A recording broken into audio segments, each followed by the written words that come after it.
Today I want to talk to you about why underinvestment can be a greater liability than overinvesting. Hang around and I'll share what I mean. So today while I was driving around, I was listening to the property podcast by a good friend and colleague, Cate Bakos.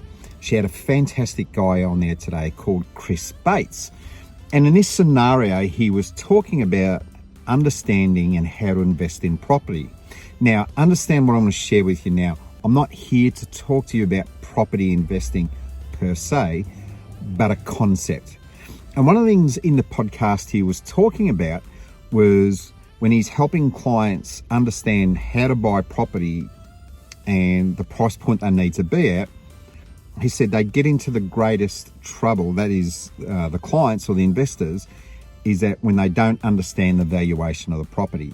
In other words, they see that the price of the market and in their mind they go, it's not worth that, they want to buy at a cheaper price.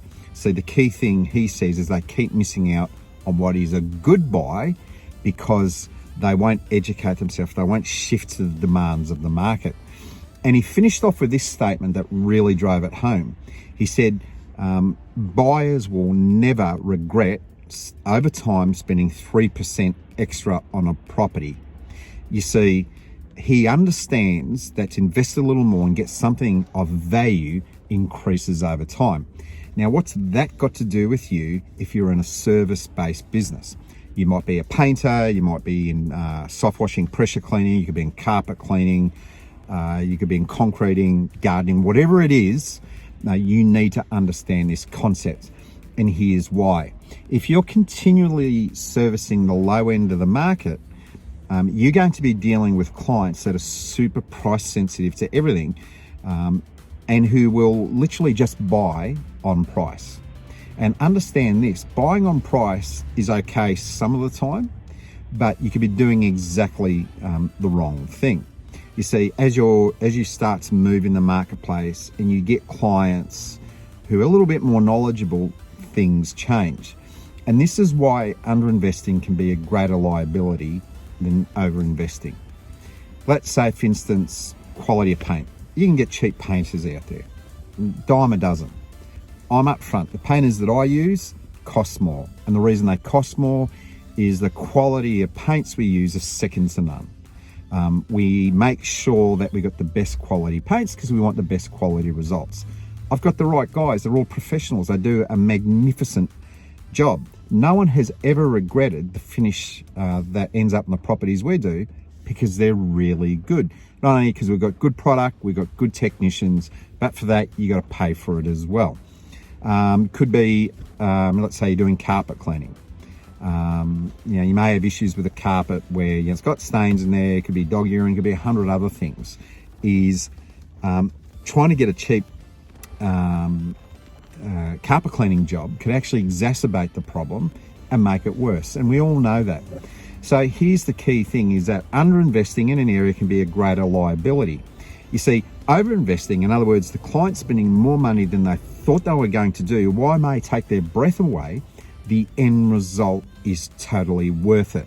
I'm going to share you a quick example, and it looks like this. We're asked in recently to quote on a really large property. We came in, we did a property audit, spent about 10 days putting all the pricing together and the scenarios. And when we put it in a booklet, if they did everything that we talked about, they were looking around the $65,000 to $68,000 mark. It was a huge property and there was a lot of work that needed doing. It wasn't structural, it was presentation. Where we sat down with the vendors, and the female of the vendors was like, yeah, pretty chill, but the guy, being a guy like me, almost had a heart attack. And I could see it was like, man, what's going on here? This is just way beyond it. And as we started chatting, they actually had a mental budget of about $25K. And so there's just no way we could do what was required at the $25K mark. So anyway, I left it, the audit and the presentation with them for a couple of days, and we agreed to come together. When we sat down with them and we worked out what we could do on the budget, we came in, I think it was around $38,000. So we pared it back The male of the vendor was good at a whole bunch of handiwork. So I taught him, hey, if you can do these things, that's fantastic. I'll sort of coach you through some of it, but he's pretty proficient. So he's a pretty good hands-on guy. But there are other areas that you need to leave us to do because we're great. And so we started. And so they were in the right ballpark. Now you have to understand the property we're working on, done right, is in the millions of dollars. Done wrong, it could cost them $200,000-300,000. So as we started into the job, and I have a great relationship with the vendors, they started seeing things that I would normally see.